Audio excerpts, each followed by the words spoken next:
நவீனாவுக்கு கூச்சம் பிடுங்கி தின்றது.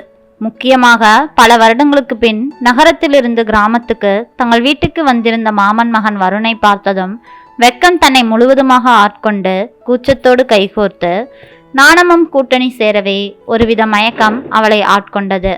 கூண்டில் அடைப்பட்ட கிளியாக அவளது மனம் விடுபட முடியாமல் சிக்கி தவியாய் தவித்தது. ஏய் நவி, உன்னத்தண்டி! கையை பிடித்து தாய் உலுக்கிய பொழுதுதான் சுய நினைவுக்கு வந்தாள். திண்ணையில் போடப்பட்டிருந்த பிரம்பு சேரில் அமர்ந்திருந்தவள் தலை குனிந்தவாறு எழுந்து வீட்டுக்குள் கால் கொலுசுகள் சத்தமிட ஓடியபடியே தனது அரைக்கதவை மூடி கட்டிலில் குப்புற படுத்து கொண்டாள்.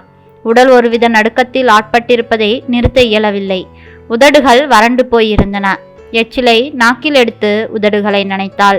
தலையில் சூடிய மல்லிகையின் நறுமணம் உடல் மயக்கத்தையும் வருணின் நேர்கொண்ட பார்வை உள்ளத்தின் மயக்கத்தையும் தரவே உடலும் மனமும் கட்டுப்பட மறுத்தன.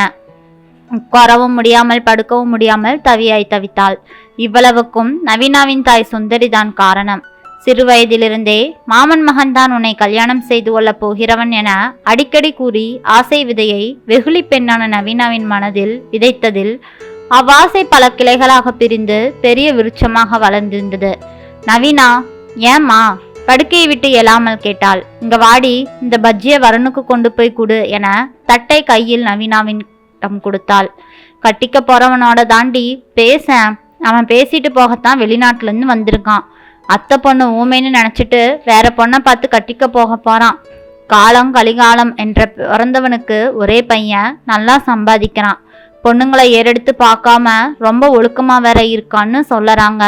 உலகத்துல வேற எங்க தேடினாலும் அவனை மாதிரி பையன் கிடைக்க மாட்டான் என கூறிய போது கைக்கு வந்தது வாய்க்கு வராமல் போயிருமோ, தேடி வந்ததை தெருவில் விடலாமா? அவளுள் அச்சம் வந்தது. பயம் மனதை கவ பஜ்ஜியை எடுத்து சென்று வருணிடம் கொடுத்தாள். தட்டை எழுந்து கை நீட்டி வாங்கி கொண்டவன் உன்னோட பேரு என கேட்டவனை முறைத்து பார்த்தாள். என்னோட பேரை கூட அமெரிக்கா போனதுல மறந்துட்டியா? இல்ல வருஷம் ஒரு வாட்டி எங்க அப்பா அம்மா பேரை மாத்தி எனக்கு வச்சிடுவாங்கன்னு நினைச்சிட்டியா? இல்ல வேற எவ பேரையாச்சும் ஞாபகம் வச்சுட்டு என்னோட பேரை மறந்துட்டியா? நவீன்னு ஒரு நாளைக்கு 1000 தடவை சின்ன வயசுல இங்க வந்துட்டு போறெல்லாம் கூப்பிட்டவன் இன்னைக்கு என்னோட பேரை கேட்கறான், தெரியாத மாதிரியே கேட்கறான் என மனதுள் நினைத்தாள். ஓவென அழுது விட்டாள். ஏய் அசடு, எதுக்காக தேம்பி தேம்பி அலற? என்ன பேசுறதுன்னு தெரியல. நீ சின்ன வயசு என்னோட பப்பிக்குட்டி நவியா இல்ல, பெருசா நெடுன்னு வளர்ந்துருக்க. ஜடையெல்லாம் போட்டு குஞ்சம் வச்சு கட்டியிருக்க. காலேஜில் வேற போய் படிச்சிருக்க. சின்ன வயசுல ஓடி பிடிச்சி விளையாடுன மாதிரி இல்லையே. உன்னை பார்த்தது எனக்கே உதறல் வந்துடுச்சு. நான் தான் கட்டுப்படுத்திட்டேன், நீ ஓடிட்ட. இந்த வயசுல அது வரணும். பிடிச்சவங்கள ரொம்ப நாளைக்கு அப்புறம் பார்த்தா அப்படித்தான் ஒருவித பயம் வரும் போலவே. உடனே மீண்டும் வெக்கம் வந்தவளாய், அப்ப மாதிரி இப்பவும் என்னை உனக்கு பிடிச்சிருக்கா? பிதற்றுவது போல வார்த்தை சிதற கிரீச் குரலில் வெள்ளந்தியாய் கேட்டாள். எழுந்து அவள் அருகில் வந்து அவளது கண்களையே உற்று பார்த்தவன் திடீரென நவீனாவை காதலுடன் இறுக கட்டி அணைத்து விட்டான். இதை சற்றும் எதிர்பாராதவள் அவனிடமிருந்து திமிரி விலகி மீண்டும் வெக்கத்திடம் தன்னை இழந்தவளாய் உடல் நடுங்க வீட்டினுள் ஓடி சென்றவள் சமையலறை இருந்து தன் தாயை உடல் நடுங்க இறுக்கமாக கட்டிப்பிடித்து கொண்டாள். அழுக ஆரம்பித்து விட்டாள். ஏண்டி, என்ன நவியாச்சு? என்னடி இப்படியெல்லாம் புது பழக்கமா இருக்கு? ரொம்ப இருக்காத, என்னோட இடுப்பு எலும்பு உடஞ்சிட போகுது. வருண் மேல இவ்வளவு ஆசையா இருக்கிறேன்னு எனக்கு நல்லா புரியுது நவி, விடு. புது பழக்கம் எங்கிட்ட இல்லாமா, அமெரிக்கால வளர உன்னோட அண்ணன் பிள்ளைங்கிட்ட தான் இருக்கு. அங்க பொது இடத்துல ஆம்பளையும் பொம்பளையும் கட்டி பிடிச்சுக்குவாங்க. இவனும் அதை பார்த்து பழகிட்டான் போல.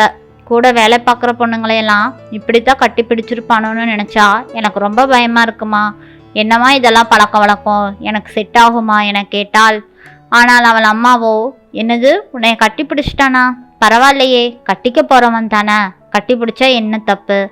அதுக்காக அப்பா பார்த்துருந்தா என்ன நினைப்பார் என்னை பத்தி? பொண்டாட்டியாக போறவளா இருந்தாலும் பொது வெளியில இப்படியா? ஆனா இன்னும் பொண்டாட்டியே ஆகலையே, எனக்கு பிடிக்கல. ஓ, அப்புறம் என்னத்துக்கு என்ன வந்து குறுக்கெலும்பு உடையிற மாதிரி இருக்கமா கட்டி பிடிச்ச?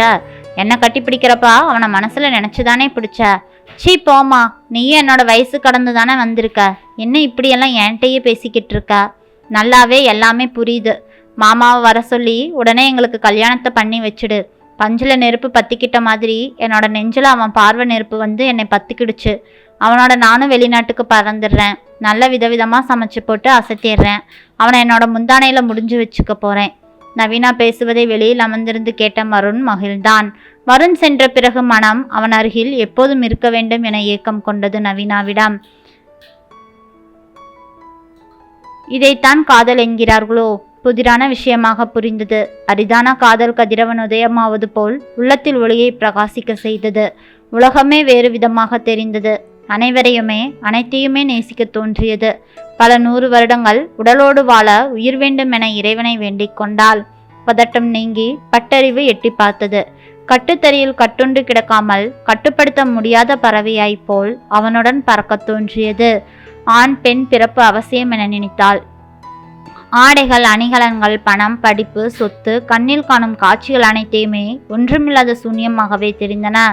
உடலோடு வாழ்வது கூட தெரியவில்லை. உணர்வுகளுக்கும் இடமில்லை. உள்ளம் மட்டுமே தெரிந்தது. அதுவும் வருணிடம் இருப்பது ரொம்ப பாதுகாப்பாக அவளுக்கு தெரிந்தது. அதேபோல் தன் வசமுள்ள தான் அவனிடமிருந்து திருடிய உள்ளத்தையும் பொறுப்புடனே பாதுகாத்தாள்.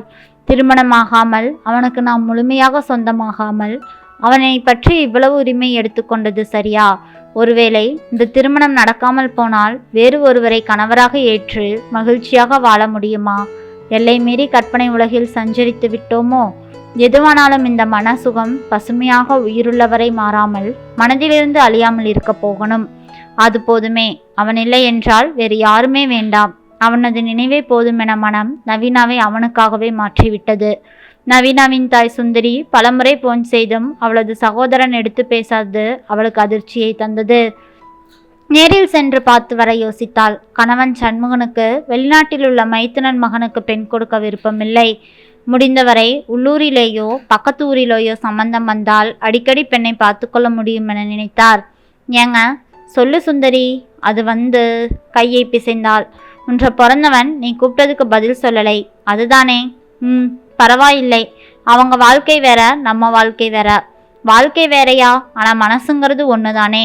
சின்ன வயசுலேருந்தே வருணுக்குத்தான் நவீனான்னு அவகிட்டையும் ஆசையை வளர்த்து வச்சுட்டோம் இல்லை, நீ ஆசையை வளர்த்தி வச்சுட்ட. இதுக்குத்தான் நானும் படிச்சு சொன்னேன் கல்யாணத்தும் போது பார்த்துக்கலாம்னு. நீ கேட்கல. முதல்ல ஒன்ற பிறந்தவன் மாதம் 10,000 சம்பாதிச்ச போது சரின்னா நீ சொன்னதுக்கு தலையாட்டினான். இப்போ வருண் மாதம் 10 லட்சம் சம்பாதிக்கிறான். ஆனால் நம்ம முதல்ல இருந்த கண்டிஷனில் தான் இப்போவும் வாழறோம். எப்படி பொருந்தோம்? நீயே சொல்லு. அதுக்கில்ல, போன வாரம் வருண் வந்துட்டு போனதுக்கப்புறம் நவீன் அவனையே நினச்சிக்கிட்டு இருக்காள். அவனும் நம்ம பொண்ணை பிடிச்சி மாதிரி தான் நடந்துக்கிட்டான். ஓ, வந்துட்டு சோத்தை தின்னாம அத்தையை பார்த்தமான்னு சும்மா போகாம இதை வேற பண்ணியிருக்கானா? அவன் டவுன் கேப் மாதிரி. இந்த வெள்ளை சோத்துக்கு ஒன்றும் தெரியாது. இதுக்குத்தான் அவன் வரும்போது அவனை எங்கள் ஒப்பம் மூட்டுச்சேரி போக சொல்லிருன்னு சொன்னேன். முதல்ல வேறு மாப்பிள்ளைய பார்த்து கண்ணாலத்தை பண்ணியிருக்கணும். நான் பண்ண முதல் தப்பு. இப்போ பாரு எங்கே நிற்கிதுன்னு. மேலே படிச்சுக்கிடட்டும்னு விட்டது தப்பா போச்சு.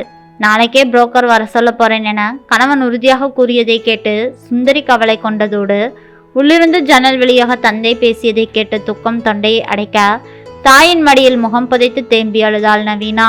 பக்கத்து ஊரில் பெரிய பண்ணையார் மகன் என கூறி போட்டோவை தந்த நவீனாவிடம் கொடுத்தபோது வாங்கியவள் உடனே தாமதிக்காமல் கிழித்து வீசியே எறிந்தாள். வீட்டுக்குள்ளிருந்து பல பொருட்களை வெளியே தூக்கி வீசினாள். பின்பு அழுது புரண்டவளை ஓர் இளைஞனின் கை தூக்கிவிட நீட்டியதும் அவனது முகத்தை பார்த்து இன்ப அதிர்ச்சி அடைந்தாள். இந்த காலத்துல ஸ்கூலுக்கு காலேஜுக்கு வேலைக்குன்னு பொண்ணுங்களும் போறீங்க, பல பேரோட பழகுறீங்க.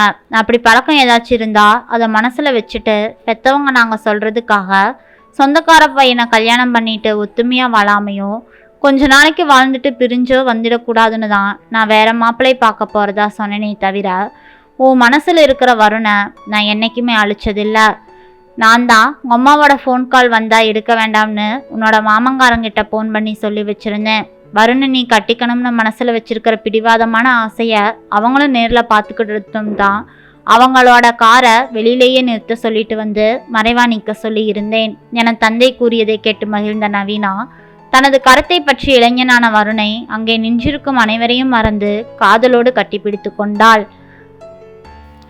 நண்பர்களே, நவீனா செஞ்ச மாதிரி தான் நம்மளோட வாழ்க்கையில் முக்கியமான கட்டத்தில் நம்ம முடிவெடுக்கும் போது அதை நம்ம வெளிப்படையாக தைரியமாக நம்ம பெற்றவங்க கிட்ட சொல்லிட்டு அவங்களோட ஆசீர்வாதத்தோட தான் அடுத்த கட்டத்தில் நம்ம போகணும். ஏன்னா இவ்வளோ வருஷம் நம்மளை பெற்று வளர்த்து ஒருவர் கையில் பிடிச்சு கொடுக்கணும்னு அவங்களும் எத்தனையோ கனவுகள் கண்டிருப்பாங்க. அந்த கனவுலையும் நம்ம மண்ணெல்லி போடாமல், நம்ம நேசித்தவரையும் கைவிடாமல் தைரியமாக நின்று வாழ்க்கையில் அடுத்த கட்டத்துக்கு போகலாம். நன்றி. இந்த கதை பிடிச்சிருந்ததுன்னா மறக்காமல் லைக் பண்ணுங்கள். நம்ம சேனலை சப்ஸ்கிரைப் பண்ணி சப்போர்ட் பண்ணுங்கள். மீண்டும் நாளை வேறொரு கதையில் சந்திக்கலாம். நன்றி.